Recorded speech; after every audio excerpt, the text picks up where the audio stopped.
may be the first woman in this office, I will not be the last. Because every little girl watching tonight sees that this is a country of possibilities.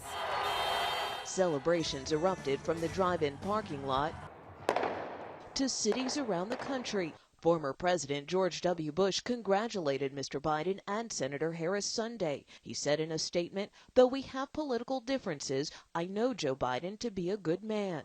He also congratulated President Trump on a hard-fought campaign, but noted this election was fundamentally fair and its outcome is clear. We stand together. The Biden-Harris transition team rolled out its website and new social media channels as the president-elect ramps up efforts this week. He'll be making announcements to the American people. The first, a new COVID task force led by former Surgeon General Vivek Murthy and former FDA Commissioner David Kessler. They're going to take the Biden COVID plan and they're going to turn it into policy and action items. CBS News has learned President-elect Biden is expected to unveil a series of executive actions to reverse some of President Trump's policies on day one. That includes rescinding a travel ban on several Muslim-majority countries, reinstating the DACA program, and rejoining the World Trade Organization and the Paris Climate Agreement.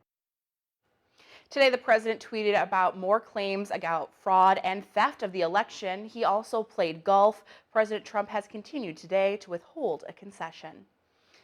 Turning things to the Northland, it was a beautiful day out there today. Here is a video from Anger Tower as the sun set over the hill today. It was definitely a gorgeous day, maybe one of the last ones that we're going to see this year, Peter, as winter definitely starts to set in. Absolutely gorgeous out there. Big thanks to our director, Simon, who actually went out to get that video.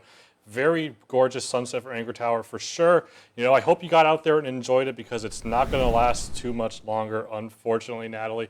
So as we take a look right now, actually, at temperatures, they're mild right now. And our high temperatures for today, we were in the 70s for some of us, 70 degrees down by the lake, 73 in Superior, 70 in Solon Springs, 72 in Ashland. Even points up north, 71 in International Falls as well as Baudette. 69 degrees on top of the hill at Duluth International, which actually tied a previous record, 68 in Big Fork, 68 as well in Grand Rapids. The only thing you could really complain about was it was definitely windy. At points we were gusting up above 30 miles per hour, even close to 40 miles per hour. In some spots like Brainerd, you could see a wind gust of 41 miles per hour there, 34 miles per hour on top of the hill, 30 miles per hour on International Falls. Winds are beginning to calm down right now. That's all an association of a cold front that's working its way into the region. We'll also see the winds shift from the south to the west. Temperatures right now are sitting in the mid-upper 60s. Tonight we'll cool down into the 50s, and we'll have some rain beginning to fill in as we head into the early AM hours. I'll track that all out. Also talk some snow in the 7-day forecast coming up. All right, thanks, Peter. One day after Joe Biden was named the president-elect to become the 46th president of the United States, CBS 3's Ryan Campo caught up with supporters in Duluth who gathered to say thank you to the Northland. For the last 30 days, Biden supporters have been out on the intersection of Mesaba and East Central Entrance, encouraging those to get out and vote. This is an opportunity to feel less powerless. It's an opportunity to be engaged. It's an opportunity to say, I'm willing to suffer a little bit. I'm willing to be a little bit cold. I'm willing to take myself out of my comfort zone and advocate for something.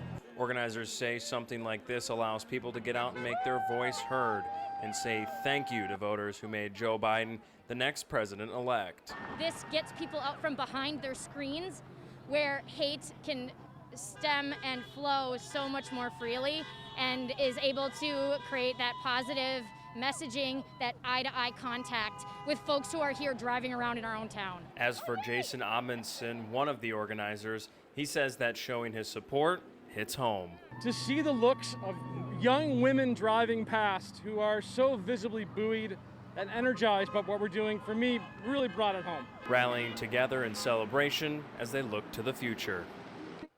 Now, there was no presence from a Republican counter-protest at today's event. We reached out to a number of Republican organizations around our area to hear their thoughts on the election.